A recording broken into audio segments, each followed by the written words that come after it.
Tetapi mereka frustrasi. Hanya ramai-ramai dalam ibadah, hanya itu saja, tidak ada lebih daripada itu. Dan kami kumpul di hutan 3 hari, berdoa dan bermimpi, itu saja. Hanya berdoa dan bermimpi sama-sama. Dan sesudah 3 hari, kami sepakat hapuskan papan tulis.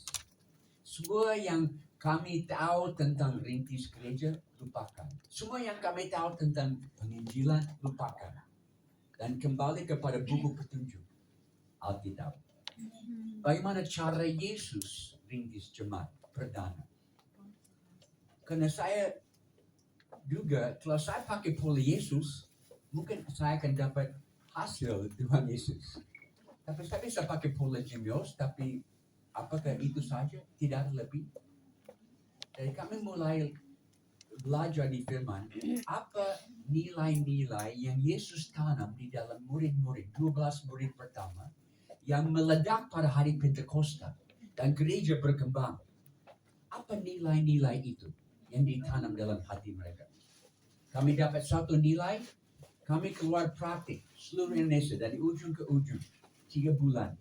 Kembali kumpul, minta tanggung jawab satu kepada yang lain.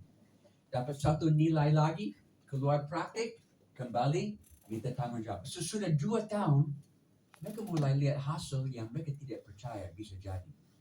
Sekarang sesudah hampir 20 tahun, dari ujung ke ujung kami melihat banyak hal terjadi. Saya tidak akan kasih statistik, tapi luar biasa yang Tuhan buat sekarang. Amin. Dan ini karena ada kirbat baru, ada kantong kulit baru untuk penuaian yang Tuhan berikan. Matius pasal 9, saya tidak akan kutip, saya akan cerita. Matius 9 mulai ayat 9. Yesus ada jalan, dan dalam perjalanan, dia ketemu satu tempat kumpul pajak yang ditangani Matius. Karena Matius, dia di dalam mafia pajak. Tidak tahu, di Hong Kong ada mafia pajak, kita tahu Indonesia mungkin ada. Tapi saya dengar Hong Kong juga ada. Di mana-mana ada. Jadi Zacchaeus ada di mafia pajak. Dan Yesus lewat, dia hanya sebut 2 kata. Ikutlah aku.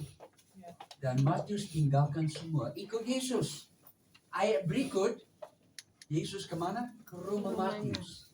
Mau makan sama-sama dengan Matius dan geng mafia pajak. Semua anak-anak nakal, dia mau makan dengan mereka. Karena, ada lagi. Yesus suka pesta.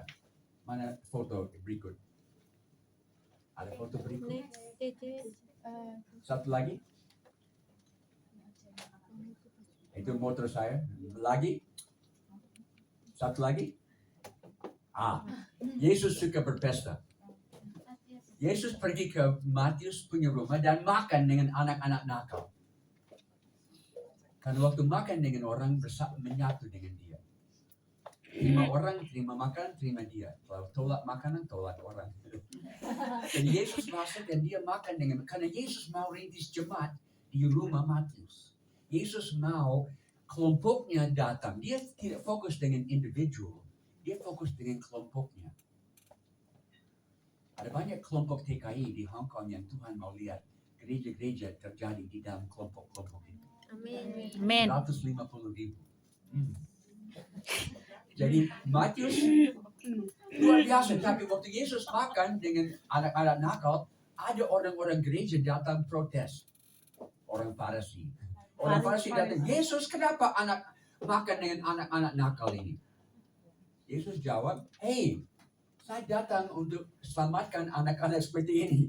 Orang berdosa, orang yang sakit perlu dokter, bukan orang yang sehat. Tapi esok hari ada kelompok lain lagi datang. Dan mereka lebih baik dari Farisi. Ini murid-murid Yohanes Pembaptis. Tapi mereka juga komplain. Mereka bilang, Yesus, kenapa Yesus dan murid-murid tidak puasa? Ini pertama kali dalam firman, kita sadar Yesus larang murid-murid berpuasa. Wow, Jim, kami TKI di Hong Kong, kami kuat puasa. Yesus bilang, stop puasa. Hah? Karena pada waktu itu, dalam konteks budaya, mereka hanya puasa pada waktu duka. Duka orang mati, puasa. Duka dosa, puasa. Dan Yesus bilang, ini bukan waktu untuk duka. Saya masih ada bersamamu.